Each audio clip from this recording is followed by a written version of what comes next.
Hi friends, welcome back to my channel. My name's Denise and today's video is a little different. So I am on the journey to become a registered dietitian, and you guys probably know if you follow me on Instagram that I got accepted into CATIE, which is Keith and Associates Distance Dietetic Internship. If you guys want to know more about the internship process and how it works, let me know in the comments and I will make a video about that.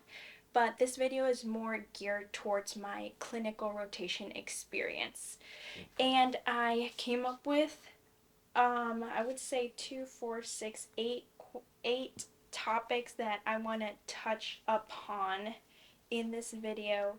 So if you see me looking down, you know why. I didn't practice for this video or anything. I'm just winging it, and usually I like to prepare for my videos and like to have a little script and like to practice what I'm going to say so I don't stutter over my words.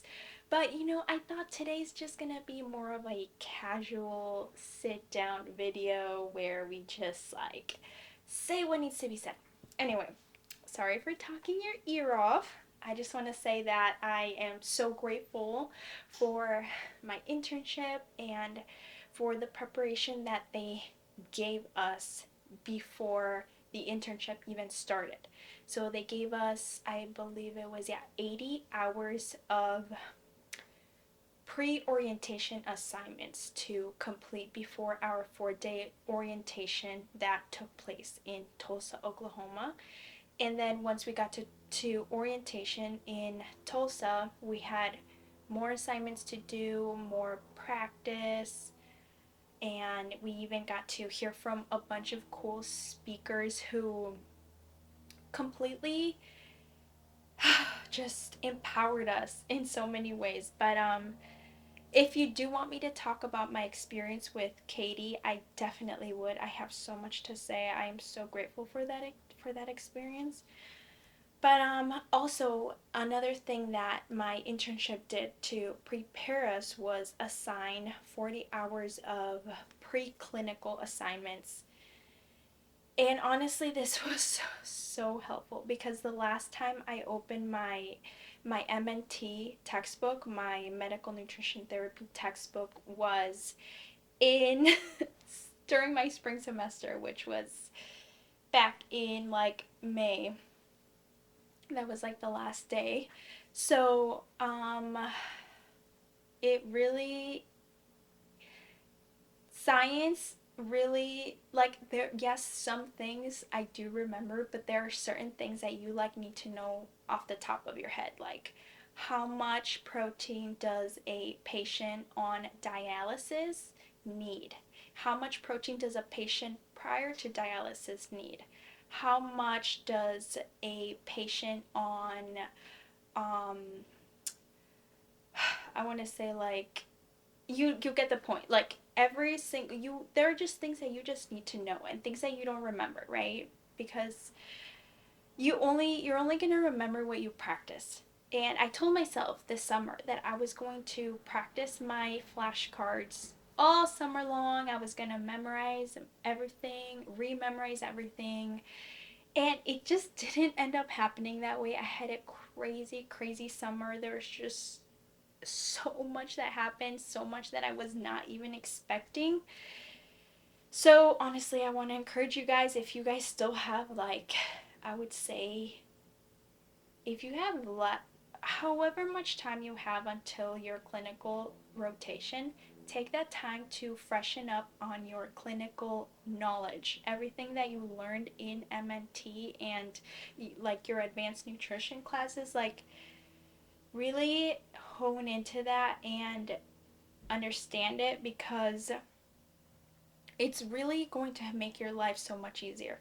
Thankfully, I had a solid, strong background. I got A's, I believe, in my MNT class, and I had a great professor. She was such a great professor, and I did remember a lot, but it was just that small little stuff that I just couldn't remember. And so the pre-orientation assignments, no, the preclinical assignments. Those assignments were amazing. So they gave us so many assignments that focused on major organs or major diseases. Like, for example, there was a renal disease assignment, a diabetes assignment, cardiovascular disease assignment,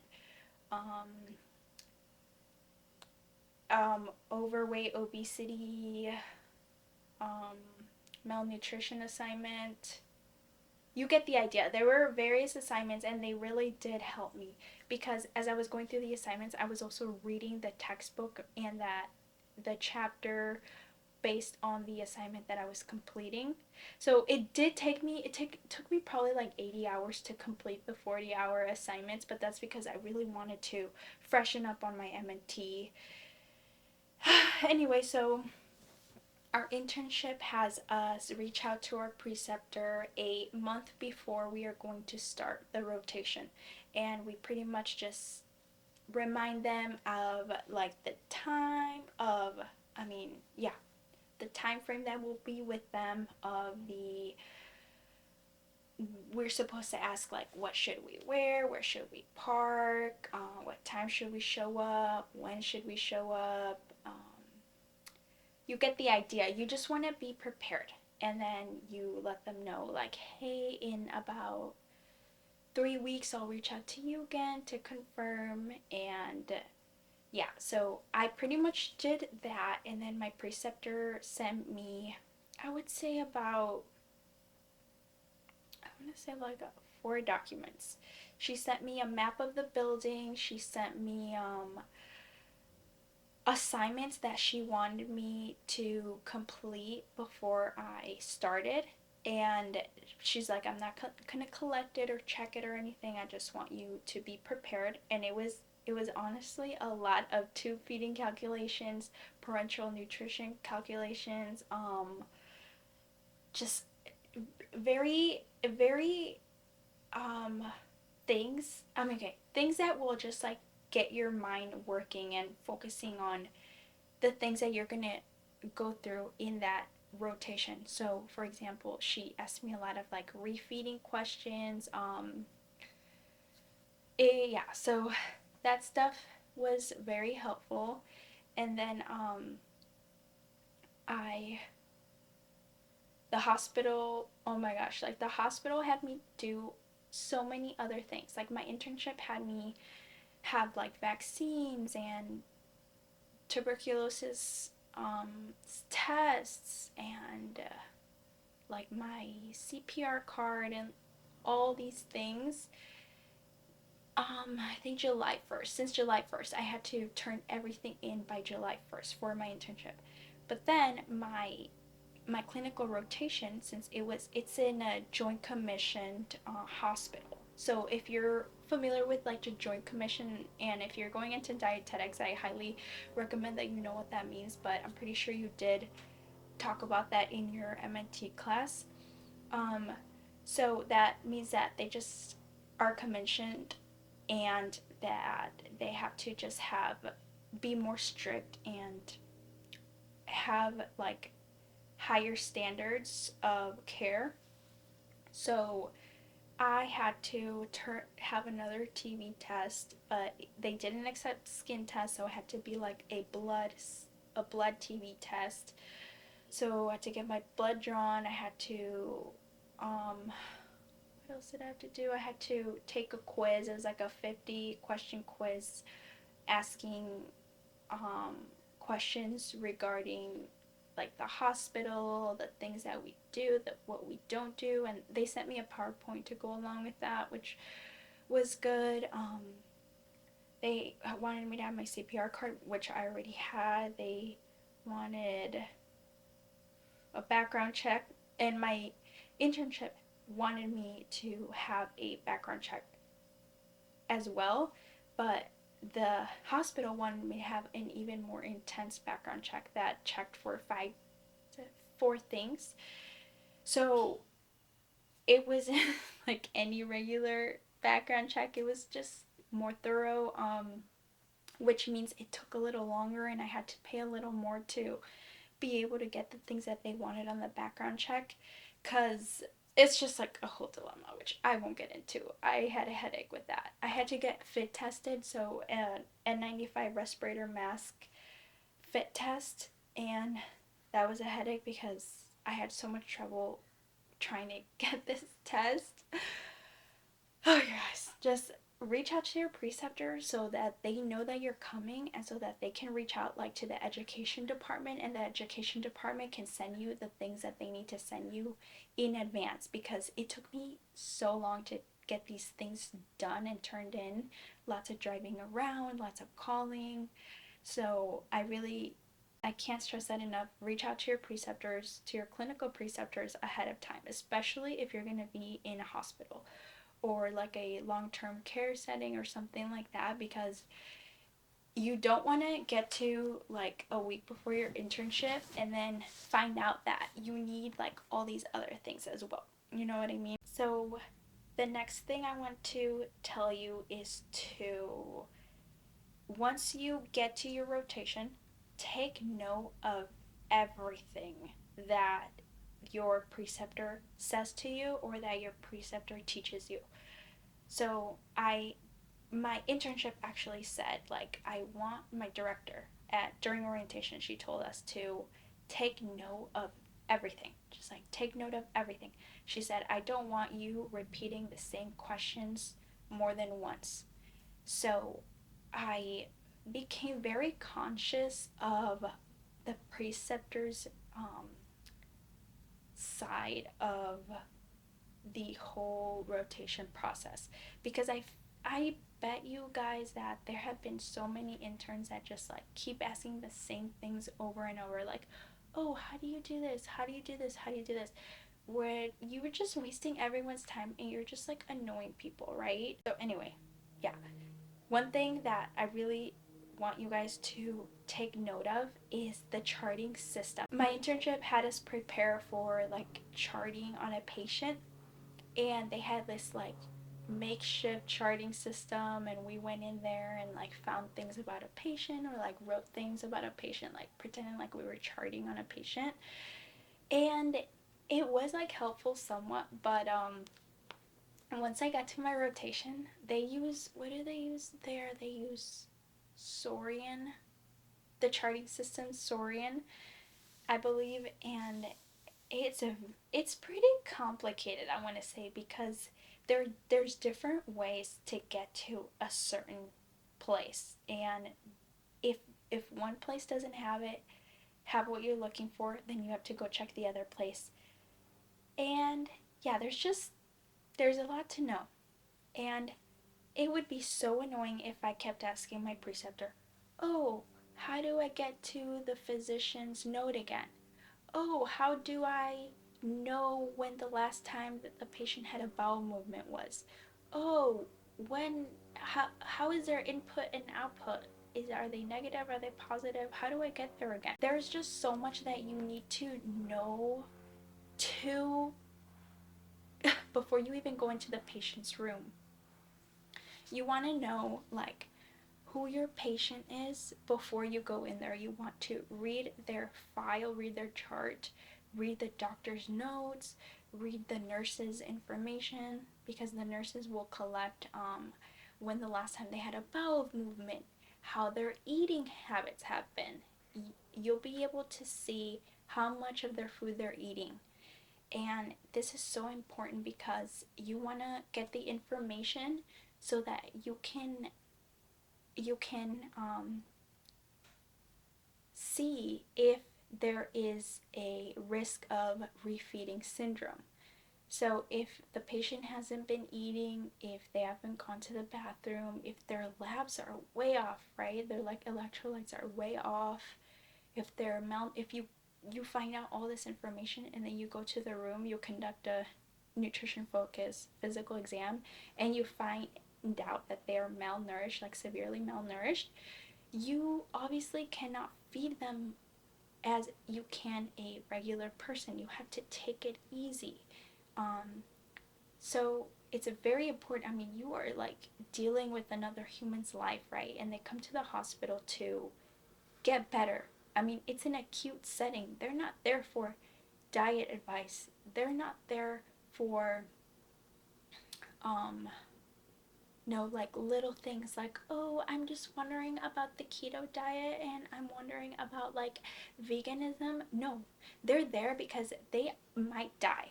Okay, it's very serious. That leads me to the next thing is that prepare for your facility. If you are in an acute hospital, what types of diseases are you gonna see? You're most likely gonna see like heart failure, um, you're gonna see like lots of renal failures. I'm telling you that like renal study should be number one, and then you want to study like the hepatic system, the hepatic diseases, the pancreatic diseases. If there's just like think of the acute setting and the things that you would um, see in that setting. And then if you're going to be in a long-term care, then that means, it's going to be more like long-term things. You're not really going to see like, oh, acute ketoacidosis kind of thing, right? Like the diabetic ketoacidosis. You might not see that because they might be rushed into the hospital so they could have that done. But in the hospital setting, you do have to have that done.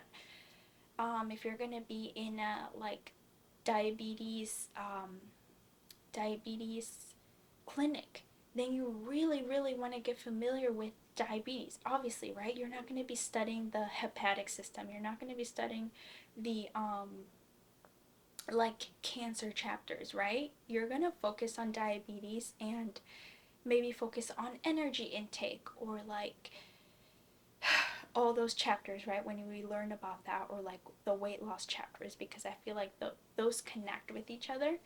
So yeah, you want to really prepare for your facility and take note of and be prepared for the kind of diseases you're going to see, because you are going to write PES statements, and your PES statements are going to be very subject to the facility. Another thing I wrote on here is bring your MNT notes and your textbook, your MNT textbook to your rotation. So obviously the first day is probably going to be more of a like an what do I want to say? It's probably going to be an introduction to the facility, to like the whole system. They're probably going to teach you the charting system. They're probably going to have you shadow, like that kind of thing. But definitely on the second day, see if you get if they have an office and if you can bring stuff with you, because I know that I've heard stories of certain interns not even having a desk or anything. They don't even have like any locker or nothing to put their stuff in, and they actually have to carry their stuff throughout the entire day, like all 8 hours they have to carry their stuff with them. So the first day you can really analyze the environment and see if you have a desk, or maybe like there's an office where you can bring your stuff in and stuff. Like the place where I'm completing some of my clinical rotation, they have an office there, and I know the other hospital I'm going to be interning at also has an office. So I literally bring my whole everything. I bring everything. I have this iPad, and I've had this iPad since community college. So I have all of my stuff in here, and I hope, I pray to God that that this never breaks, like that it's protected, because I have everything I need, like recorded lectures. I have class notes for all my nutrition classes, like all of them. I have all the PowerPoints. I have like everything is in this little tablet. So I obviously bring this, but also I bring my textbook, because there are just like some things that I don't have that are in there, and I can quickly go to the index, find the thing that I'm looking for, like whatever the case may be, refeeding syndrome, or like what's it called, that hernia, hiatic hernia or whatever. It was like we learned that in like MNT, like I think it was like one of the first chapters we studied in MNT, I'm like, I'm never gonna see that. I've never heard of a like hiatic hernia. What the heck? Well, believe it or not, the first patient I had that. So I was like, oh my gosh, that's so funny. I clearly remember me thinking that like I'm never gonna see this. Like, what? Why are we wasting time on this? But just goes to show you that you gotta just pay attention, right? If they're teaching you something, they're teaching you for a reason. Um, so yeah, bring a textbook, bring your textbook. But the first day, bring a notebook or bring a binder, something to write with. Our internship gave us binders, like a binder for our rotations, and it has like everything you need, like seriously, um, like energy needs, like just everything we need, like it's in there, and I'm so grateful for it because I was gonna make a binder because a bunch of dietitians recommended that we have binders. Like they actually gave a speech during our orientation for Katie, and they told us like make a binder and fill it with everything that you'll need. And well, Katie already had a binder for us, and I didn't need to make one, so that's great. But I do have a notebook, and every single day I write things in there. I make notes, so I just like go back to that notebook and all that stuff. But I want to say that I think this really impressed my preceptors. I don't want to like speak for them, but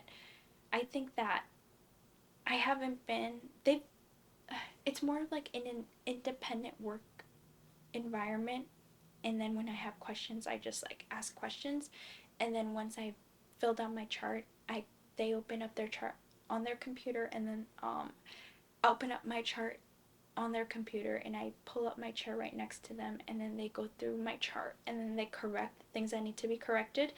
And the first day, like I'm serious, almost everything I had on there had to be corrected. Almost everything. It was very discouraging, and that I'm grateful for that because that just led me to study the material more. It's a 2-hour drive from my house to the hospital. Because of COVID, it was just really hard to get a hospital rotation near my house, so I have to commute. And honestly, I don't mind it because it's a beautiful drive. It's like there's no traffic. I'm always going against traffic, which is so nice. And I mean, I have like AC. I have um, like snacks. Then I bring like healthy snacks so I won't get tired because like sugary carbs like just make you crash. I learned my lesson the first day, I think. I remember I was just like so tired. So I gave myself like a good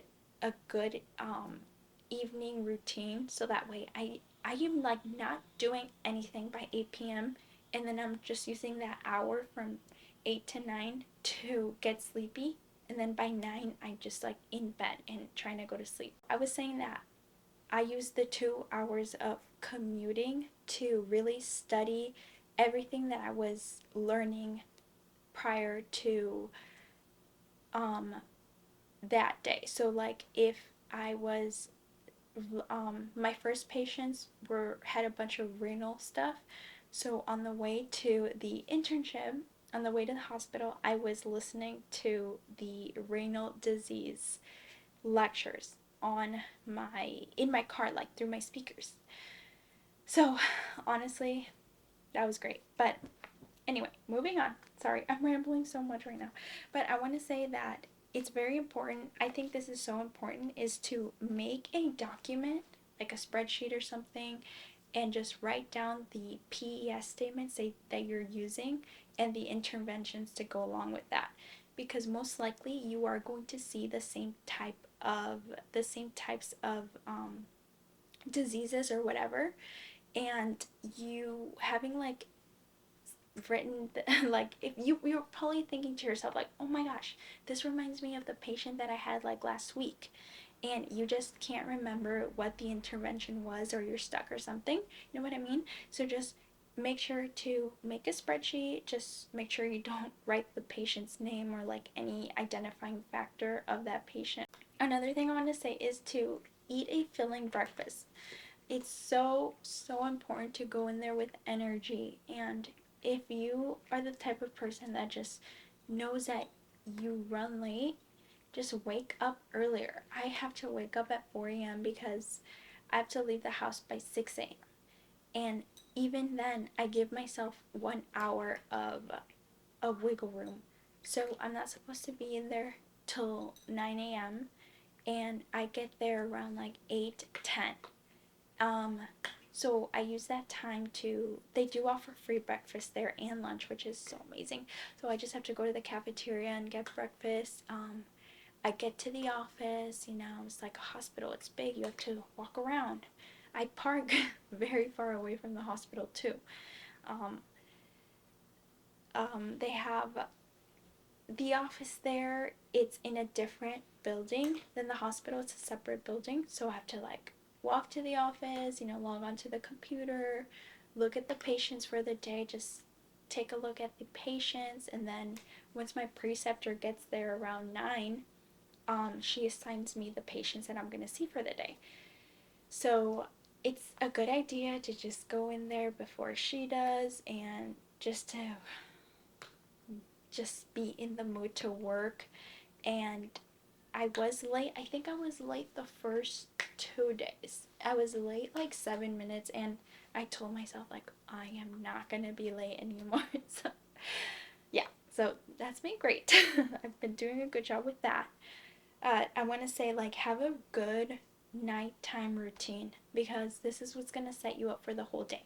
You're there 8 hours a day. Like keep that in mind. If you're completing your internship full time, you are going to be there all freaking day. You're going to be there early in the morning till about like 4 or 5 p.m. And it's like a real working job. It's a real job. And by 2 p.m., your brain feels like it's going to blow up. At least that's how it is for me. There's just so much going on. Like the patient, it's a human being, and they have a history, and they have conditions, right? And you want to take care of them, and you want to offer them the best health care that you can, right?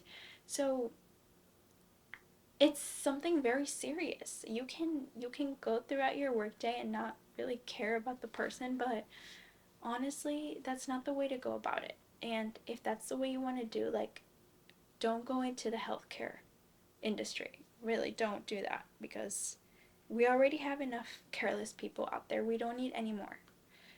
Um, the last thing I want to say is don't feel insecure or scared to ask questions.